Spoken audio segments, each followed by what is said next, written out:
Magandang araw. Ito po muli si Manny Esmero, ang kaibigan niyong balo. Laging tatandaan, hindi lahat ng tama mabuti, pero lahat ng mabuti tama. Bali, ito na ang second episode ng programa ng ating Panginoon na may pamagat na Miracle Stories for You, Miracles for You. Inuulit ko, programa ito ng ating Panginoon at ako bilang host ng show ay instrumento lang. Mabilis nating balikan yung sinabi ko nung first episode. Sabi ko noon, nautusan ako ng ating Panginoon na gumawa para sa Kanya na vlog series. Gusto niya kasing mamahagi ng yun, himala, pagpapala, healing, kasi binubulabog na daw yung langit. Marami na daw nagdadasal, humihiling ng tulong, lalong-lalo na yung mga taong merong mahal sa buhay na mamamatay na, o kaya may matinding sakit. So nangangailangan talaga ng tulong. Ito na nga, ito na yung program o yung vlog series na yun. So alam ng ating Panginoon na kaya kayo ngayon nanonood ng palabas na ito kasi umaasa kayo na makatanggap kayo ng tulong, lalong-lalo siguro kung meron kayong mahal sa buhay na talagang nangangailangan ng tulong, o kayo mismo nangangailangan ng tulong. So let us hope na makatanggap kayo. So ang setup ganito, magkikwento ako ng miracle story or healing story or blessing story na nangyari sa buhay ko. Ngayon magtataka kayo, isipin nyo siguro, bakit ako? Kasi ako nga yung napili niya dahil sabi niya, Manny, medyo marami-rami na rin yung natanggap mo sa aking mga pagpapala, himala, at saka healing. So ikaw ang best qualified para magkwento. So kwento mo kung paano mo ko o paano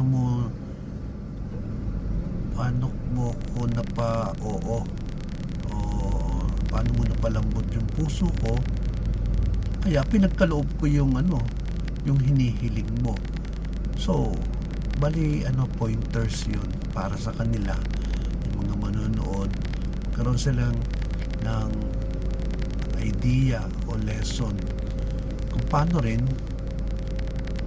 mapapa-oo nila yung ako, kaya ipagkakaloob ko rin sa kanila yung hinihiling nila. So yun na nga, ganun yung parang summary nung first episode. So ngayon ito na yung second episode. Dito magkikwento na ako ng miracle story, at at the end of the show o program, isa-isahin natin yung mga lessons na dapat niyong tandaan, at bago tuluyang matapos ang programa, pagdadasal ko kayo, pwede rin kayong sumabay sa pagdarasal ko. So pagdarasal ko kayo na sana pagkaloob yung hinihiling nyong tulong. Ngayon, kayo naman, malaking bagay, bibigyan ko kayo ng tip, no? Malaking bagay yung pananampalataya. Kasi nakalagay mismo yan sa Bible eh. Jesus cured people and He told them their faith healed them. So, ulitin ko they were cured because of their faith. So malaking bagay yung malakas na pananampalataya kung gusto nyong mapagkaloob yung hinihiling nyo. Hindi dapat nagwe-waver yung faith nyo. Dapat hindi nyo dapat pinagdududahan kung ano man yung kinikwento ng ating Panginoon sa programang ito. Baka dahil sa magduda-duda kayo, instead na blessings ang dumating sa inyo, curses pa. So malaking bagay, inuulit ko, ini-stress ko, malaking bagay yung malakas na pananampalataya. So bago tayo mag-umpisa, let us pray muna. Lord, grant us the grace to hear what we ought to hear, to see what we ought to see, so that we may do what we ought to do. In the mighty name of our Lord Jesus Christ, in the unity of the Holy Spirit, one God, forever and ever. Amen. So, umpisa na tayo. March 2022. Yun. Bago natin umpisahan, ang title pala ng unang miracle story is The Miracle in Cardinal Santos Hospital. So, inuulit ko, March 2022. Yung bunso kong anak na si Patricia lumaing sa amin, sa akin at sa misis ko na si Bina, na yumao na. Sabi niya madalas daw mag-black out yung paningin niya at laging sumasakit yung ulo niya. So dinala namin kagad siya sa UniHealth Hospital sa Sukat, Parañaque. At pinatignan namin siya sa isang ophthalmologist. Gumamit yung ophthalmologist ng modern equipment At after nung check-up, sinabi sa amin, pinakita siya na pamamaga ng nerves between the brain and the eyes. Tinapat niya kami, sabi niya kulang ang kaalaman niya sa case ng daughter ko na si Patricia. So nirepair niya kami sa isang neuro-opta doctor sa Perpetual Hospital sa Las Piñas. Dahil urgent na nga yung case, kinabukasan na kagad kami pumunta ron sa neuro-opta doctor. At doon inulit niya, gumamit siya rin na mas high-tech na na equipment at kinonfirm niya na namamaga nga yung nerves between the eyes at saka nung brain ng anak ko. Ayaw niya muna magbigay ng diagnosis, final diagnosis, dahil kailangan ipa-MRI niya muna yung utak ng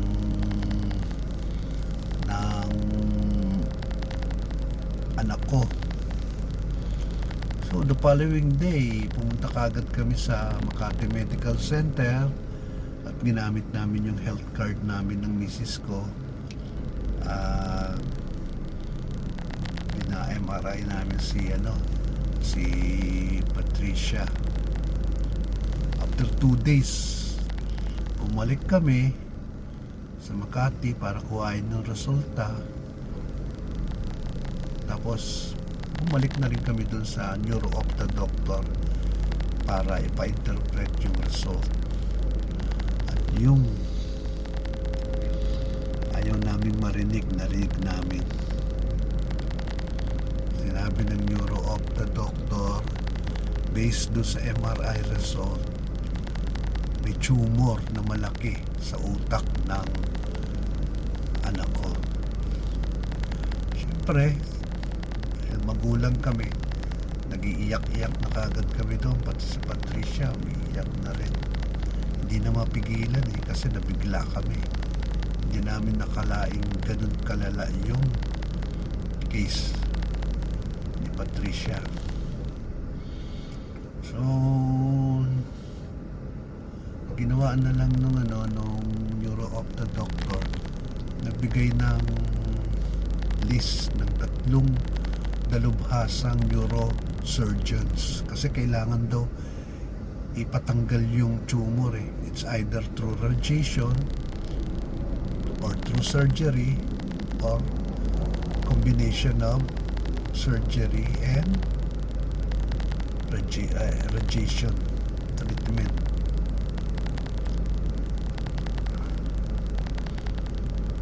So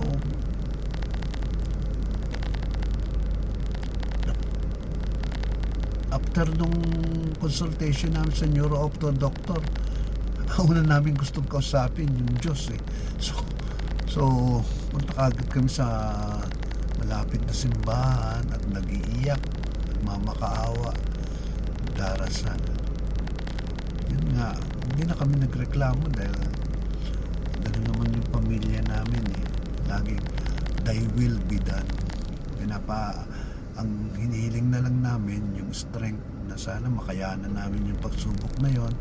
Sana ipagkalooban niya kami ng tulong na yun, miracle or healing.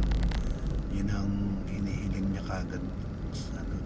After 2 days, pinuntahan namin na yung isa-isa yung mga neurosurgeons na ini-repair sa amin ng neuro-opta doctor, parang interview. In-interview namin sila isa-isa. Syempre lahat sila dalubhasa, magaling. Pero kailangan namin pumili ng isa. Ang napili namin si Dr. Levi Maliwat. Bali siya yung head ng Gamma Knife Center dito sa Pilipinas. So ang clinic niya nandun sa Cardinal Santos Hospital. So yun na nga, pagkapili namin, alam na namin kung sino yung doktor na gusto namin. After 2 days, pinuntahan na namin ulit siya. Doon in-explain na niya in detail kung ano ang kondisyon o kalagayan ng utak ni Patricia, na sinasabi nga niya yung utak may tubig daw, nagtutubig yung loob ng utak. So aside from doon sa nagtutubog yung loob ng utak, namamaga pa o may tumor. Namamaga yung utak dahil may tumor sa loob na ito. Ang tawag ng tumor case niya is neurocytoma. So hindi ko lagi kong Lagi kong pinopronounce yan eh, kaya alam na alam ko. So, sinabi niya na hindi mo na siya magsasalitaan ng complete during the time na kinausap namin siya noon, kasi kailangan pag-aralan daw ng team niya yung mga sinabit naming mga MRI, X-ray, mga dokumento galing sa mga naunang doctors. So pinababalik kami after 3 days after na mapag-aralan nila, at magbibigay sila ng options of treatment. So kami, after na makinig kami sa kanya, pumunta na naman kami sa simbahan, nanalangin na naman kami. Ganun kalakas ang ano namin eh, yung pamilya namin, yung faith namin, yung naniniwala kami na sa Diyos walang imposible, kayang ipagkaloob eh. So kaya nire-recommend ko sa inyo yung lagi yung paulit-ulit ko sinasabi, yung malakas na pananampalataya. So after 3 days, bumalik na kami dun sa clinic ni Dr. Maliwat sa Gamma Knife Center, sa loob to ng Cardinal Santos Hospital. This time, team of doctors na ang humarap sa amin. Si Maliwat at yung mga iba pang expert doctors na tutulong sa kanya sa pag-opera o pagtanggal ng tumor sa utak ni Patricia. So in-explain na nga nila, inisa-isa na nila. So naglatag sila ng 3 options of treatment. So sa first option, halos pare-pareho yung yung options 1, 2 at saka 3. May konting kaibahan lang sa sa method eh. Para magkaroon kayo ng ng clear picture, no. Sa 3 options na yon, ang unang mangyayari is magkakaroon ng minor surgery, kung saan maglalagay ng tubo sa utak ni 2 tubo sa utak ni Patricia pababa hanggang sa stomach niya para matanggal yung excess fluid sa utak niya. Kung matatandaan nyo, sinabi ko nagtutubig yung utak niya. So after nung pagtanggal ng tubig na yon, paglagay ng tubo, uukit sila, magkakaroon ng biopsy. Uukit sila ng maliit na portion dun sa tumor sa utak. Ang purpose nila doon para pag-aralan nila. Gusto nilang malaman kung benign ba yon o malignant yung tumor. Tapos after nung minor surgeries, ang next ipapahil muna yon. Ipapahil muna yung sugat na yon. Then magkakaroon ng major surgery after 1 week yata. Sa pagkatanda ko, after 1 week magkakaroon ng major surgery kung saan bibiyakin na yung skull ni Patricia para tanggalin or ukitin yung tumor sa utak niya. Tinapat naman nila kami na hindi lahat kakayanin sa surgery para matanggal yung tumor. So dito papasok yung pangatlong steps, kung saan magkakaroon ng gamma knife radiation treatment. Ang purpose ng gamma knife radiation para tanggalin o i-destroy yung mga natitirang tumor cells pa, at saka yung mga tumor cells na nandun sa mga nakatago sa mga organs na mahirap maukit o matanggal through surgery. So after ng major na surgery, ipapahil yun ng 1 month. Then after 1 month, umpisa na yung gamma knife radiation.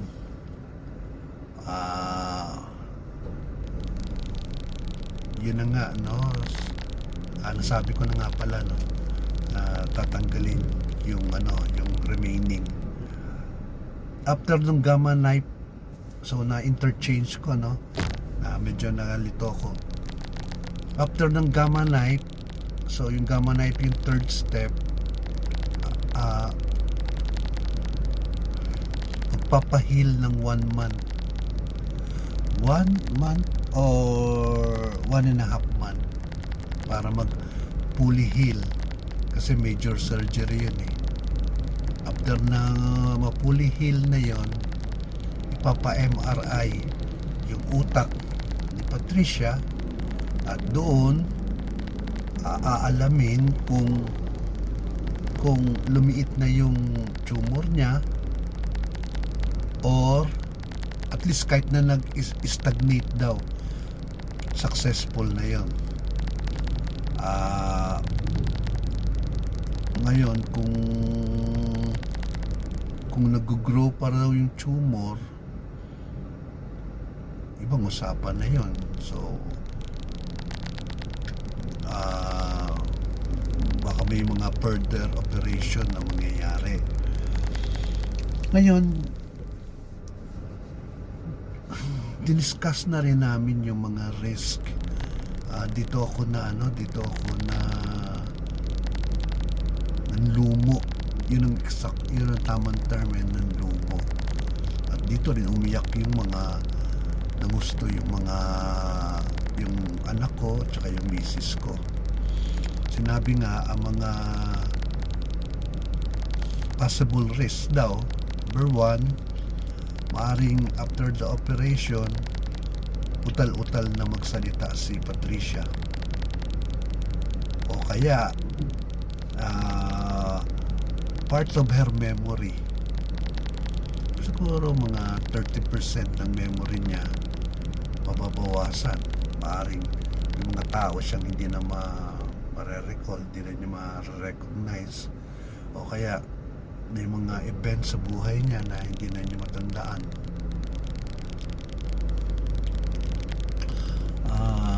Meron din posibilidad din daw na parang stroke patient siya, na kalahati ng katawan manghihina,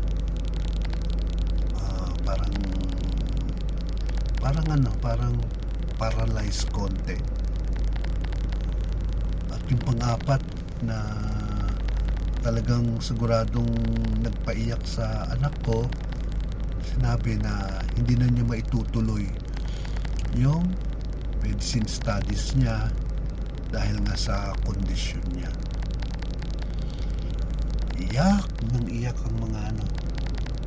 ang misis ko at saka yung anak ko.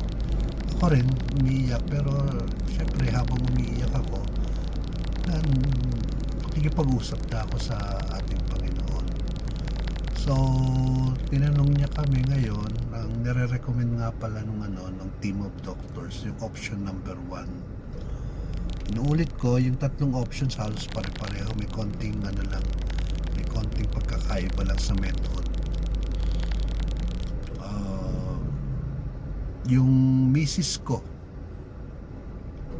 o yung yumao kong misis na si Bina at yung anak ko, dahil nga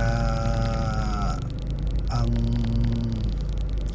nakataya yung buhay ng anak ko, pinili kagad yung sinangayunan yung team of doctors, pinili na kagad nila yung yung option number 1. Ang ano nila, ang reason nila, it's better na mabuhay kasi okay lang sa kanila na damage na si Patricia, huwag lang mamatay. Ako naman may bumubulong ako, so tinatanong ako kung ano yung sagot ko, kung anong options yung gusto ko. May bumubulong na sa akin kasi nakikipag-usap nga ako sa ating Panginoon. May bumubulong na sa akin na humiling ako ng another option. So actually dito na nag-start, sa tingin ko dito na nag-start yung miracle eh. May bumubulong sa akin at yun ang sinabi ko kay Dr. Maliwat. Sinabi ko kung humihiling ako na kasi ang nakataya kasi yung buhay ng anak ko, yung future ng anak ko, tsaka parang napakabigat naman ng risk na na ibinibigay nila. So makaawa ako sa kanila na mag-isip ng another option, kahit na isang option na lang. So irritated, hindi ko madi-deny, irritated sila kasi mga experts sila eh, tapos parang nire-rebut ko sila. So pero syempre pinagpasensyahan ako dahil syempre client kami.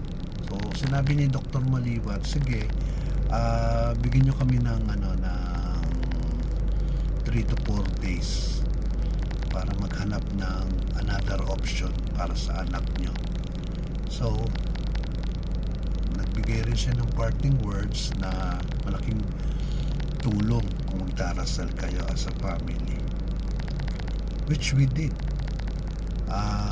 After nung meeting na yun, nagpunta kagad kami sa simbahan, nagdasal kami. Siyempre iyak yung habang nagdadasal, umiiyak yung mag-ina, yung misis ko, tsaka yung lalong-lalo na yung misis ko, dahil mahal na mahal niya talaga si Patricia eh.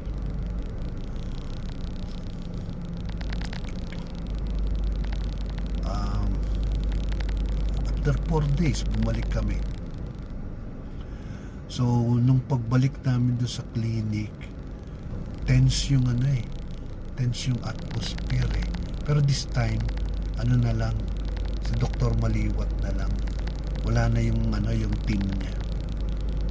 Kinausap kami, titignan ako ni Dr. Maliwat, tapos biglang sinabi niya sa akin,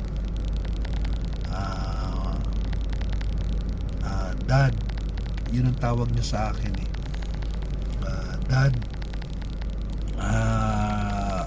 mukhang na may tumulong sa'yo galing sa taas nagkaroon pa ng isang option. So the past 3 days nagkaroon kami ng parang conference ng yung mga dalubhasang doktor dito sa Cardinal Santos, iba't ibang department. Meron yung cancer department, ito nga sa akin, stroke department, meron din sa heart department. Nagkasama-sama kami ngayon, nagkaroon kami ng mga exchange of ideas, no? Tsaka yung mga latest findings, latest discoveries, tsaka latest breakthrough.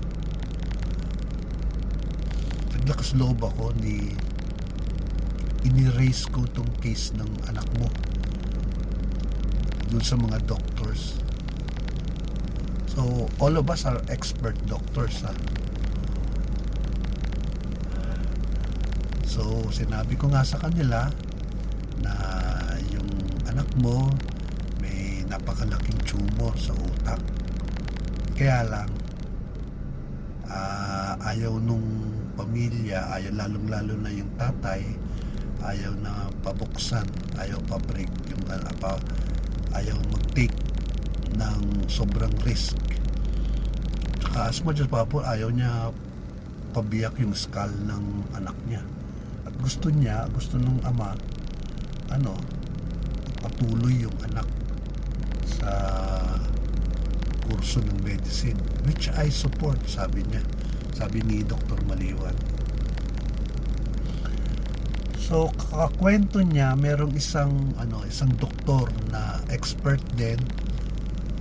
Ang linya niya cancer, magkaiba sila ng linya nung pero parang may relasyon na rin konti. So sinabing na kinausap niya si Dr. Maliwat kung willing ba yung family, kami yun, na sumali sa clinical trial niya. So hindi sa Gamma Center Clinic gaganapin yung paggagamot, kundi sa Cancer Department Clinic. So may kaibahan talaga ng konti. So dahil clinical trial, magre-risk sila na gagastos sila ng malaking pera na maaring hindi naman gumaling yung anak nila, hindi matanggal yung tumor. So ang na lang noon, let us hope na through this new method of treatment, karoon nga ng miracle matanggal yung yung tumor sa utak ng anak nila, na hindi na nag-undergo ng major surgery, which is yung opening the skull. So yun ang kunento sa amin ni Dr. Maliwat. Pagkarinig ko noon, sinabi ko, may bumulong na kaagad sa akin na sa parang anghel. Sabi sa akin, yan na yung hinihiling mo, yan na yung sagot doon sa hinihiling mo. So sinabi ko kay Dr. Maliwan, yan ang option na gusto ko. So ulitin ko lang, sa option number 4, ito na yung option number 4, no? Sa option number 4 ang mangyayari, meron pa ring minor surgery, yung tatanggalin yung tubig sa utak ng anak ko, no? Sa pamamagitan ng paglalagay ng 2 tubo. Pagkatapos ng minor surgery, ibabiopsy pa rin para malaman yung tumor kung benign o malignant. Kaya we will wait for the result. After na malaman yung result, regardless kung benign or malignant, diretso na. Hindi na magkakaroon ng surgery, major surgery sa skull. Diretso na dun sa cancer clinic, yung radiation treatment nila na mas matindi to kaysa sa gamma knife, pero mas accurate at saka mas latest advancement sa treatment ng tumor. So then yun na nga, after ng radiation treatment, magwe-wait kami ng ng 1 month. Ipapa-MRI yung utak niya. Doon malalaman kung lumiit yung tumor o hindi, o patuloy na lumalaki.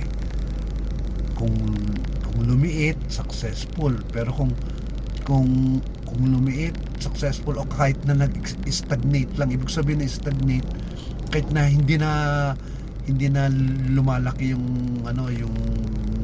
yung tumor.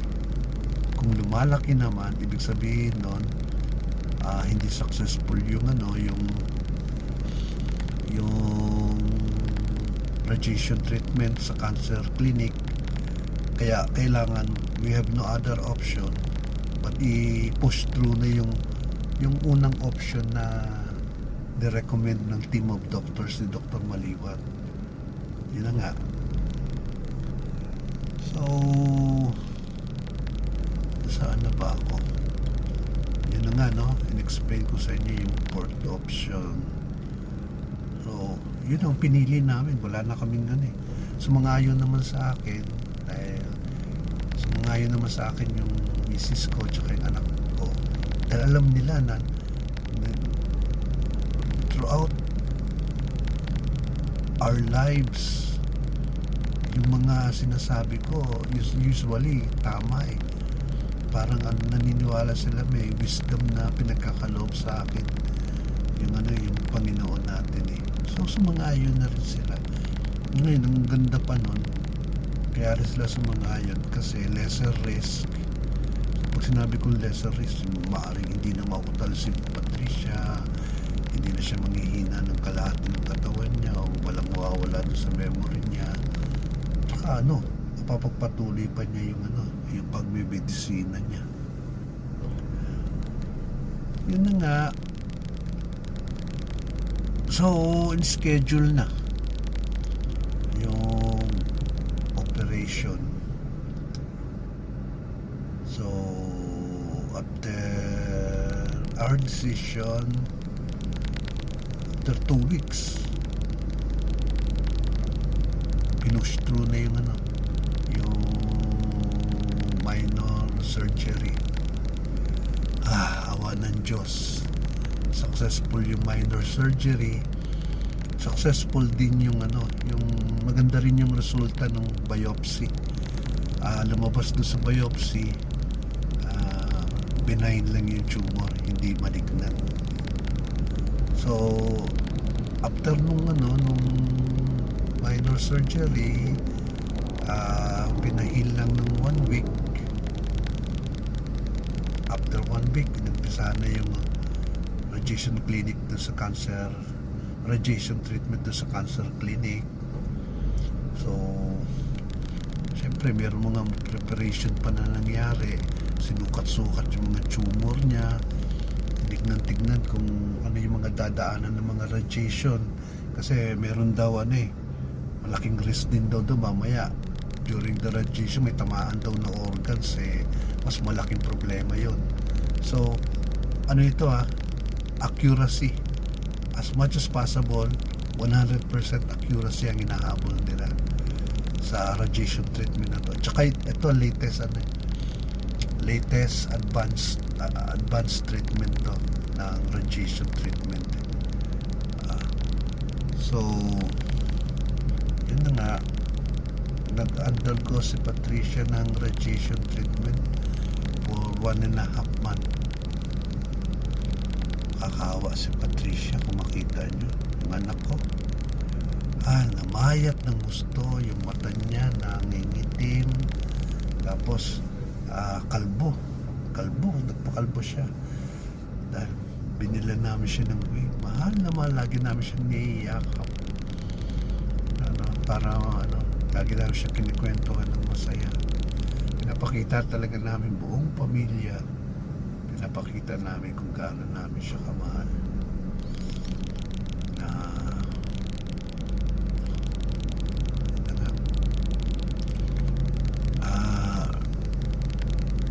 After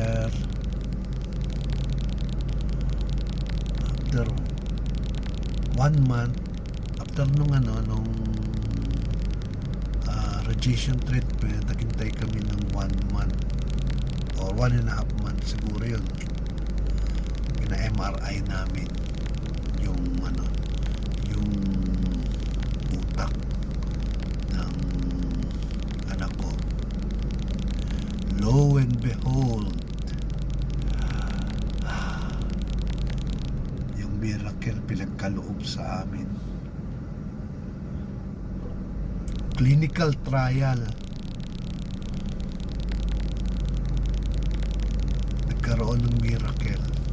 Lumiit yung tumor ni Patricia. Kahit na maliit lang yung niliit, successful na daw yun eh. Kasi paulit-ulit nilang sinasabi, mabawasan lang ng kaunti o kahit na mapahinto lang nila yung paglaki ng tumor, successful na daw yun. Lumiit ng konti, ibig sabihin successful talaga. So tuwa kami, tuwa talaga kami. Tapos sinabihan na lang kami na huwag muna mag-celebrate ng lubos-lubusan kasi nga after 6 months titignan ulit nila, then after 1 year titignan ulit nila. Sa awa ng Diyos, yung 1 year at saka yung 6 months tapos na. Both sa MRI lumabas, patuloy na lumiliit yung tumor. So totoo ang miracle. Hanggang ngayon nagkakaloob ang ating Panginoon ng miracle. Siguro kaya ginagawa ako itong programa ng ating Panginoon, itong Miracle Stories for You, para i-share ko tong story na to, karon sila ng idea kung paano dapat ikikilos namin, kung paano dapat kami magmakaawa, kung paano dapat magmakaawa ang isang humihiling sa Kanya, kung paano magdasal, kung paano magpakumbaba. Tsaka yung pinakamalakas doon, yung malakas na pananampalataya eh. Siguro kaya pinagkaloob nun dahil sa sobrang lakas ng pananampalataya namin as a family. Yun ang kwento.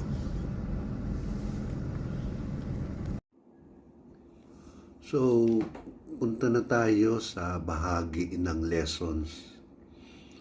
Importante ito kasi utos to sa akin ng ating Panginoon na maipaabot sa inyo yung lessons ng kwento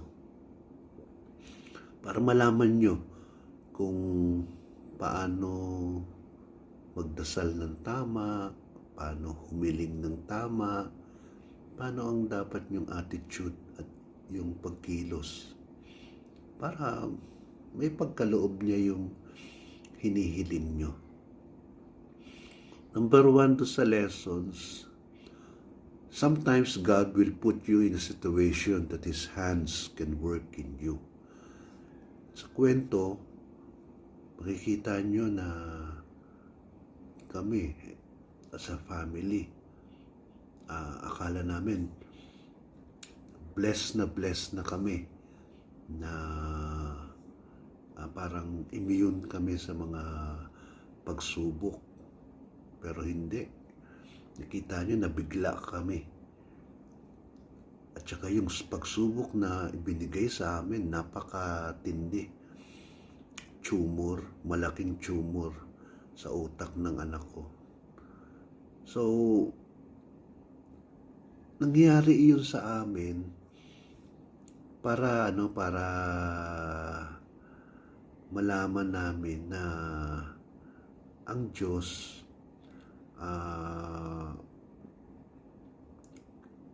kung paano kumilos ang Diyos sa buhay namin o sa buhay ng bawat isa sa atin. Masama ka man o mabuti, pwede kanyang bigyan ng pagsubok. Doon sa pagsubok na yon, makakakuha ka ng lessons na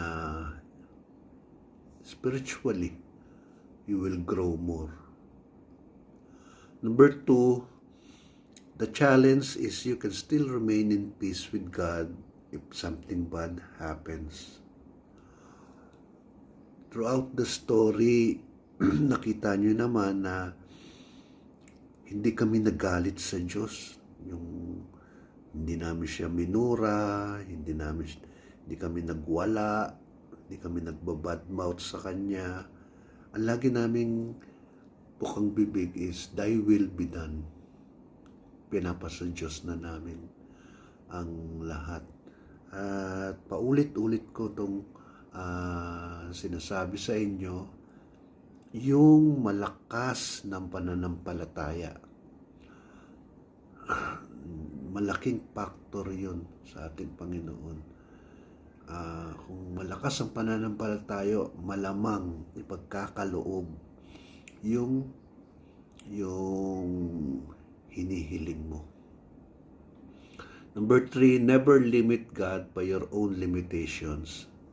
Ito nga, no, sa kwento, nakita mo naman, narinig nyo naman yon, yung si Dr. Maliwat at yung team of doctors, ipinupush through na nila o inire-recommend talaga sa amin na ang piliin namin yung option number 1. Doon sa option number 1, sagip nga yung buhay ni Patricia pero damage naman siya.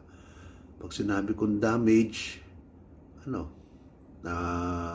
kalahati ng katawan niya parang na-stroke o na-paralyze na. Yung memory niya, 30% ng memory niya maaring mawala. Ibig sabihin, maaring may mga tao siya o mahal niya sa buhay na hindi na niya makikilala. O kaya, yung may mga events sa buhay niya na hindi na niya matatandaan. Isa pa yung hindi na niya maitutuloy yung pangarap niya na maging ganap na doktor.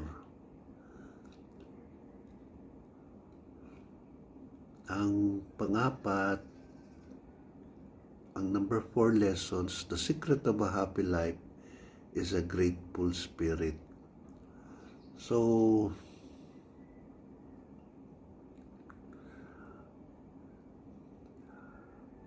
bago pa man nangyari ito sa amin, itong pagsubok na to, ako at ang pamilya ko, always grateful sa ating Panginoon.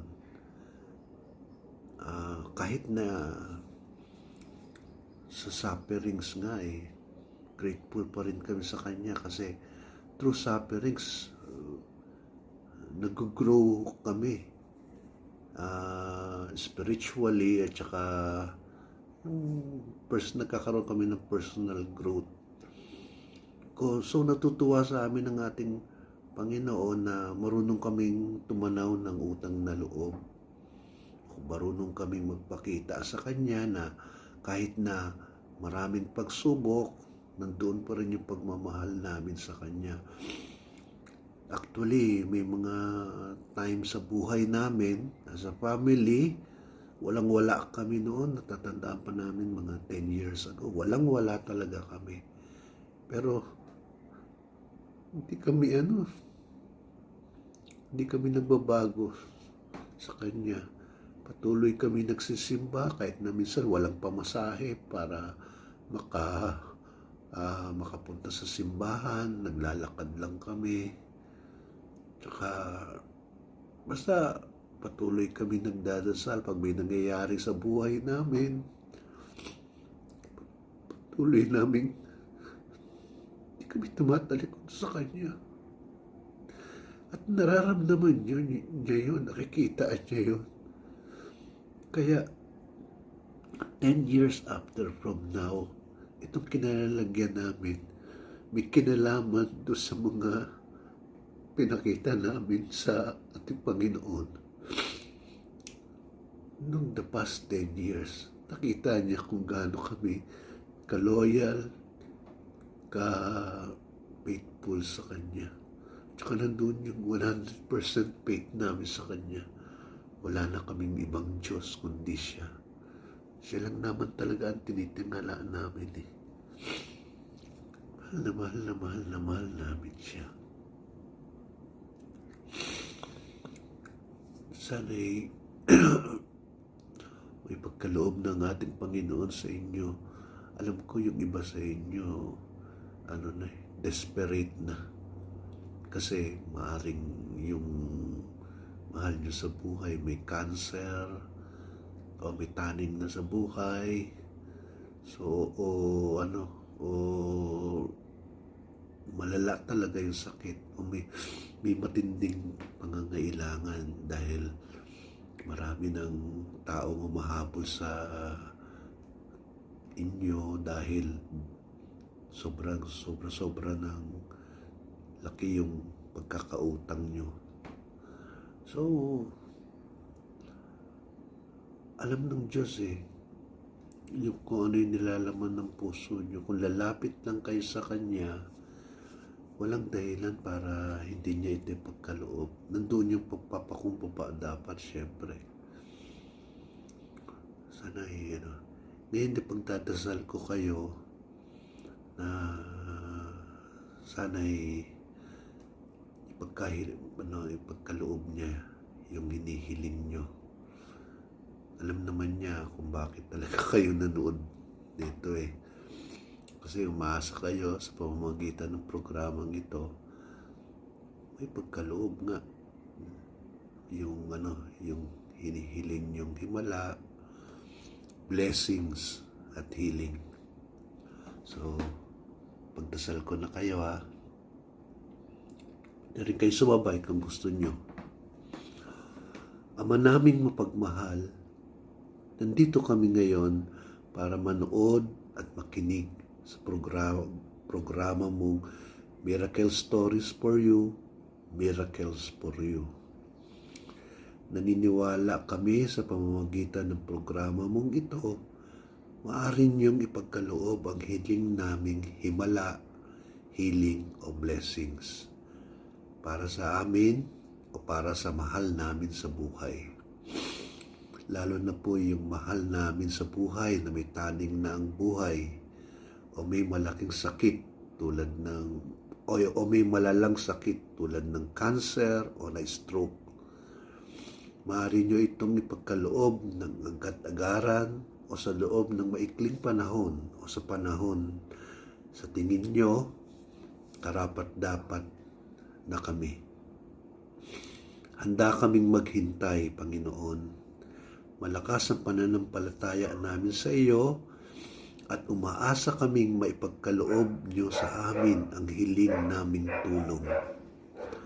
Pinapanalangin namin ito sa makapangyarihang pangalan ni Jesus, ang aming Diyos, Panginoon at tagapagligtas, in unity with the Holy Spirit, one God, forever and ever. Amen. I hope na bless at gumaan ang pakiramdam nyo sa pagnood ng second episode ng programang Miracle Stories. Patuloy niyong subaybayan at tangkilikin ang vlog series ng ating Panginoon. Inuulit ko, programa ito ng ating Panginoon at ako bilang host ay instrumento lang. Alam ng Diyos ang iniisip nyo, sinasabi at ikinikilos. Ito po muli si Manny Esmero, ang kaibigan nyong balo, pansamantalang nagpapaalam.